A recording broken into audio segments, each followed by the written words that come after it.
દશામા વ્રતની પૂર્ણાહુતિ નિમિત્તે ભરૂચ જિલ્લામાં શ્રદ્ધાળુઓમાં ભક્તિનો માહોલ છવાઈ ગયો હતો અને ગામોમાં ભક્તોએ પરંપરાગત વિધિપૂર્વક પૂજા અર્ચના કરી શોભાયાત્રા સાથે દશામાની મૂર્તિનું વિસર્જન કર્યું હતું। શ્રદ્ધાળુઓ દ્વારા જાડેશ્વર ખાતે નીલકંઠેશ્વર મહાદેવ મંદિરના ઘાટ, મકમપુર નજીકના ઘાટ તેમજ અંકલેશ્વર વિસ્તારમાં બોરભાટા બેટ નજીક આવેલા નર્મદા ઘાટ પર દશામાની મૂર્તિ વિસર્જિત કરવામાં આવી હતી। વિસર્જન યાત્રા દરમિયાન દશામાજી કી જયના જયઘોષો સાથે સમગ્ર વાતાવરણ ભક્તિમય બન્યું હતું। નર્મદાના પાવન જળમાં વિસર્જન સમયે ભક્તોએ ફૂલો, ધૂપ અને દીપકોથી આરતી ઉતારી પરમ ભક્તિભાવ વ્યક્ત કર્યો હતો। પ્રશાસન દ્વારા વિસર્જન સ્થળે પોલીસ બંદોબસ્ત સહિતની વ્યવસ્થાઓ ગોઠવી ભક્તજનોને સુવિધા મળી રહે તે માટે તકેદારી રાખવામાં આવી હતી।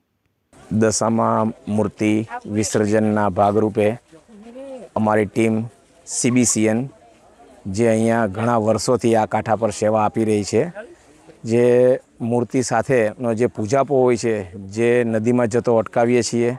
જેને કારણે મા નર્મદા પ્રદૂષિત થતી બચે છે। અમે જે આજથી 9 વર્ષ પહેલાં આ કાર્ય શરૂ કર્યું હતું ત્યારે પહેલાં ભક્તોને સમજાવવું પડતું હતું કે પૂજાપો આપણે નદીમાં ન પધરાવીએ અને સ્વયંસેવકોને આપી દઈએ, પણ હવે એ સુધારો 80 થી 90% ભક્તોની અંદર આવી ગયો છે કે માટીની મૂર્તિની પણ સ્થાપના કરતા થઈ ગયા છે અને પૂજાપો જાતે ટેમ્પામાં મૂકતા થઈ ગયા છે અને સ્વયં પર્યાવરણ બચાવો તરફ આગળ વધી રહ્યા છે। તો ભક્તોને મારી નમ્ર વિનંતી છે કે આવનાર ગણપતિ મહોત્સવ વખતે પણ પ્રતિમા છે તે માટીની લઈ આવે અને વિસર્જન વખતે ફક્ત ને ફક્ત માટીની મૂર્તિનું જ વિસર્જન કરીએ અને પૂજાપો અને દરેક વસ્તુ આપણે નદીથી બહાર રાખીએ। અહીંયા અમારા ગામમાં સ્મશાન કિનારે આજુબાજુના ગામના તથા અંકલેશ્વર તાલુકાના જે દશામા માતાના જે ભાઈ ભક્તો દ્વારા 10 દિવસ માતાની આરાધના કરી અને આજે વિસર્જન કરવાના જે અમારા ગામમાં આવી રહ્યા છે તે